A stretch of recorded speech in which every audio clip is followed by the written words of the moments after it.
the Upanisads, translated by F. Max Muller, in two parts. Part 1, Aitareya Aranyaka, 2nd Aranyaka, 1st Aitareya, 8th Kanda. Was it water, really? Was it water? Yes. All this was water indeed. This water was the root, cause. That, the world, was the shoot, effect. He, the person, is the Father. They, earth, fire, and so on, are the sons.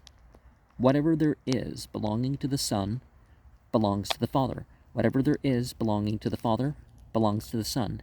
This was intended.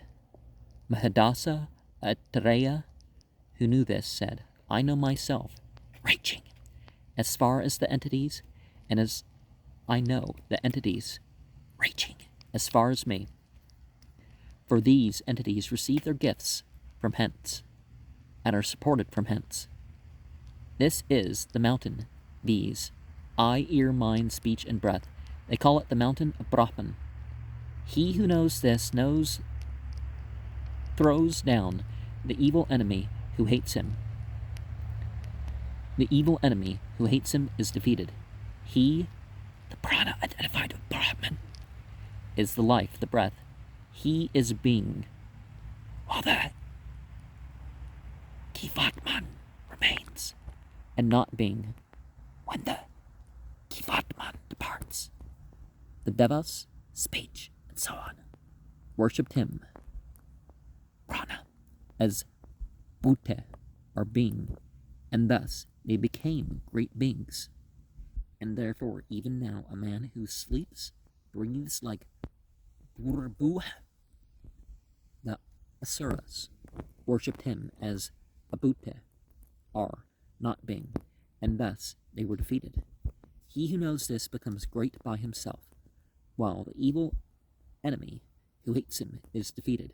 He, the breath, is death, when he departs in immortality, while he abides.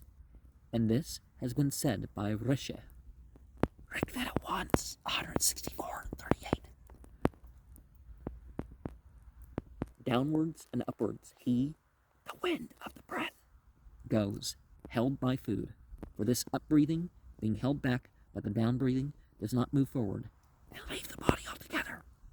The immortal dwells with the mortal, for through him, the breath, and all this dwells together. The bodies being clearly mortal, but this being, the breath, being immortal. These two, body and breath, go forever in different directions. The breath moving the senses of the body supporting the senses of the breath, the former going upwards to another world, the body dying and remaining on earth. They increase the one, the body, but they do not increase the other, i.e. they increase these bodies by food. But this being, breath, is immortal. He who knows this becomes immortal in that world, having become united with Aranyaka, and is seen as immortal in the sun by all beings. Yea, by all beings.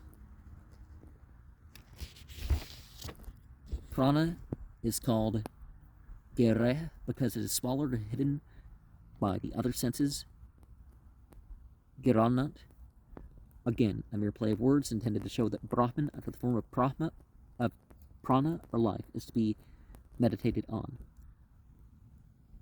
Having described how prana, the breath, and his companions or servants created the world, he now discusses the question of the material cause of the world out of which it was created. Water, which is said to be the material of the world, is explained by the commentator to mean here the five elements. Cause and effect are not entirely separated, therefore water as the elementary cause, and earth, fire, and so on, and its effect are one. Likewise, the worshipper as the Father, and the earth, fire, and so on is his sons, is right above. Muller and Kula, root and shoot. People talk about root work, that's what they're talking about. Are evidently chosen for the sake of the rhyme to signify cause and effect. Now, so we know that this family language refers to us. Just like when people, the Torah, not the Torah, the tarot. Well, some of those words in the Torah are broader than people think they are. And all this reference to the rishis kind of make you think that, is this like quoting the Talmud? It's that same sort of principle?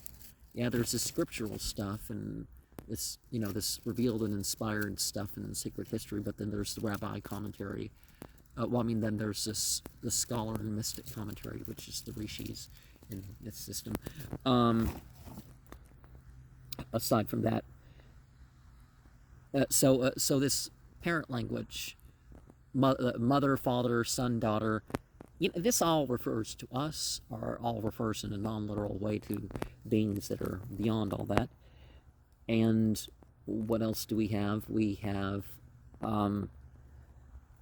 because the term for worship doesn't necessarily mean that something's treating a person as a deity, then, like these people who think they can become gods of their own temple or own world or something, and then they're like, some of this stuff doesn't quite pan out, because it's like, obviously, beings that were around before you aren't going to turn around and it's like, oh yes, this guy is God, and all this stuff. It's like, no, they're acknowledging you as that, and they know that they don't have power over you in that respect. And some senses of the English word God, I suppose some people, that's what they mean by it, but